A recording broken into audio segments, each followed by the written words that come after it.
कंदकोट भरिसां ॻोठ में शादी जूं ख़ुशियूं मातम में तब्दील थी वयूं। घोटेतनि तरफ़ां ख़ुशीअ में कयल फायरिंग में दावत ते आयल महिमान मारिजी वियो, हिकु ज़ख़्मी थी पियो। SS न्यूज़ जे रिपोर्टर मुश्तबा शाह मूजिबि कंदकोट वेझो ॻोठ अली मोहम्मद खोसो में शादीअ जी तक़रीब दौरान ख़ुशीअ में फायरिंग कई वई, जंहिं जे नतीजे में शादीअ जी दावत ते आयल महिमान नौजवान सुल्तान अहमद मारिजी वियो, जॾहिं त हिकु ॼणो ज़ख़्मी थी पियो। शादी वारे घर में कोहराम मची वियो। वाक़िए जो केस अञा ताईं दाख़िल न थी सघियो आहे। पुलिस जो चवणु आहे त वाक़िए जी जांच शुरू करे छॾी आहे। सखर में टाउन कमेटी ॾहर की टाउन कमेटी कोर्ट ॾिजी ऐं म्यूनिसिपल कमेटी घोटकीअ जे मुलाज़िमनि खे पघारूं न ॾियण ख़िलाफ़ all Pakistan local government workers federation Sukkur division जे सॾ ते मुलाज़िमनि वॾे अंग में प्रेस क्लब आॾो एहतजाजी मुज़ाहिरो करे नारेबाज़ी कई। SS न्यूज़ जे रिपोर्टर अब्दुल गफूर शेख मूजिबि सखर में थियल एहतजाज खे ख़िताब कंदे यूनियन अॻवाननि अब्दुल मजीद जिस्काणी, अली मर्दान शेख, सईद अहमद, अब्दुल्ला ख़ान, तारिक हुसैन सोलंकी ऐं ॿियनि चयो त मथे ॼाणायल टाउन्स जे मुलाज़िमनि खे केतिरनि ई महीननि खां पघारूं नाहिनि मिलियूं। मुलाज़िमनि सां सॼी सिंध में नाजाइज़ूं थी रहियूं आहिनि, जिन खे बर्दाश्त न कयो वेंदो। अॻवाननि मकानी खाते सिंध जे इख़्तियारनि खां मुतालबो कयो त मुलाज़िमनि जूं रहियल पघारूं ऐं पेंशन अदा करे खेनि फ़ाक़ा कशी खां बचायो वञे। पब्लिक स्कूल हैदराबाद जे उस्तादनि ऐं मुलाज़िमनि मुतालबनि जी मञता लाइ प्रेस क्लब साम्हूं एहतजाजी मुज़ाहिरो कयो। SS न्यूज़ जे रिपोर्टर फाज़िल चन्ना मूजिबि उन मौक़े ते अशोक कुमार राठी, सिराज अबड़ो, गुलाम मोहम्मद असगर, सैयद मोहम्मद अयाज़ शाह ऐं ॿियनि चयो त उस्तादनि ऐं मुलाज़िमनि जे हक़नि लाइ संदन एहतजाज जारी आहे, पर संदन को बि ॿुधण वारो न आहे। हुननि चयो त संदन पघार अपग्रेड कई वञे, रहतियूं जल्द अदा कयूं वञनि, जाइज़ ऐं रहियल प्रमोशन ॾिनो वञे ऐं 4 सालनि जी शफ़ाफ़ ऑडिट कई वञे। उस्मान शाह हड़ी भरिसां क़ाइम LG ॿेले मां 50 लख रुपयनि जी काठ जी वाढीअ जे इल्ज़ाम हेठि मुलविस 4 ॼणा उमर सांद पुलिस गिरफ़्तार करे वरिता।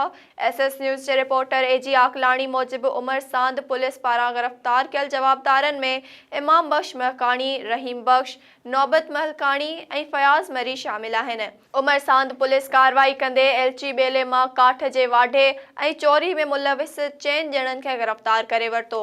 पुलिस मूजिबि गिरफ़्तार 4 जवाबदारनि मथां गुज़िरियल ॾींहुं ॿेले खाते जे मोहसिन शाह जी फ़रियाद ते केस दाख़िल कयो वियो।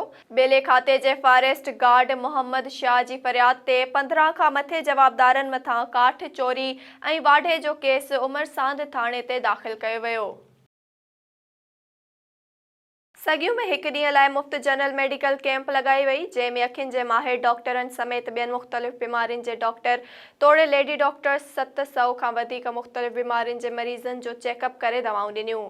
SS न्यूज़ जे रिपोर्टर फ़िदा अब्बासी मूजिबि दरगाह लोड़ी शरीफ़ जे साहिबज़ादा मियां असदुल्ला चन्ना पारां मुफ़्त मेडिकल कैंप लॻाई वई, जंहिं में MNS Syed Javed Ali Shah Jilani, DHO Khairpur doctor Rahmatullah Solangi, consultant professor doctor Bakhtiar Bhambro, doctor Mujibur Rahman ऐं लेडी डॉक्टर बदरुन्निसा सहकार कयो। कैंप एजाज़ ख़ान बुघियो जी रिहाइशगाह ते लॻाई वई, जंहिं में इलाइक़े जे सभई मरीज़नि मुफ़्त में चेकअप कराए दवाऊं वरितियूं। ग़ौसपुर पुलिस थाणे जी हद में चोरूं, फुरूं, धाड़ा, अगवा रोज़ जो मामूल बणिजी विया आहिनि। वधीक 5 माण्हू अगवा पुलिस ॾोहारे नालो लाचार बणियल आहे। हिकु ॾींहुं अॻु ग़ौसपुर वेझो इंडस हाईवे दड़ी सुंदराणीअ वेझो नामालूम हथियारबंद हथियारनि जे ज़ोर ते लाड़काणे वासी 5 ॼणनि खे कार समेत अगवा करे विया। मग़विन जो अंग वधी कशमोर ज़िले जे मुख़्तलिफ़ इलाइक़नि मां वधी 16 थी वियो।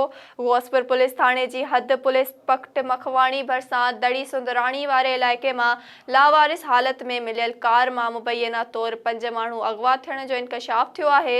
लाड़काणे वासी 5 ॼणनि ज़ाहिद उमराणी, सिकंदर उमराणी, भूरल अब्बासी, असगर घांचो ऐं सैयद असगर शाह खे हथियारबंदनि हथियारनि जे ज़ोर ते मुबैना तौरु अगवा करे विया।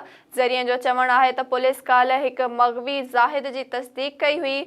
वारिसनि राब्तो करे वधीक माण्हू अगवा थियण जो इतला ग़ौसपुर पुलिस खे ॾेई छॾियो आहे।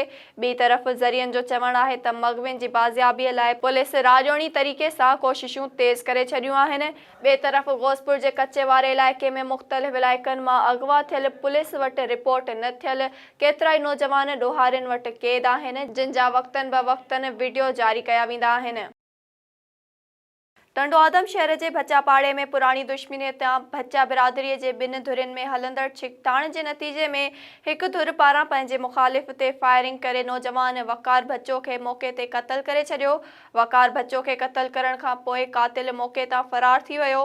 मक़तूल वकार बच्चो जे क़त्ल जो ॿुधी टंडो आदम सिटी पुलिस पहुती। पुलिस लाश खणाए तालका अस्पताल टंडो आदम आंदो, जिथे लाश पोस्टमार्टम खां पोइ वारिसनि हवाले कयो वियो। मिलियल ॼाण मूजिबि वाक़ियो पुरानी दुश्मनी सबबि पेश आयो आहे। ॿिए पासे मक़तूल वकार बच्चो जे वारिसनि, जिन में औरतुनि जो बि वॾो अंग शामिल हो, उन्हनि लाश समेत टंडो आदम जे MA जिन्हा रोड ते रखी धरणो हणी मक़तूल वकार बच्चो जे कातिल जी गिरफ़्तारी ऐं FIR दाख़िल करण जो मुतालबो कयो।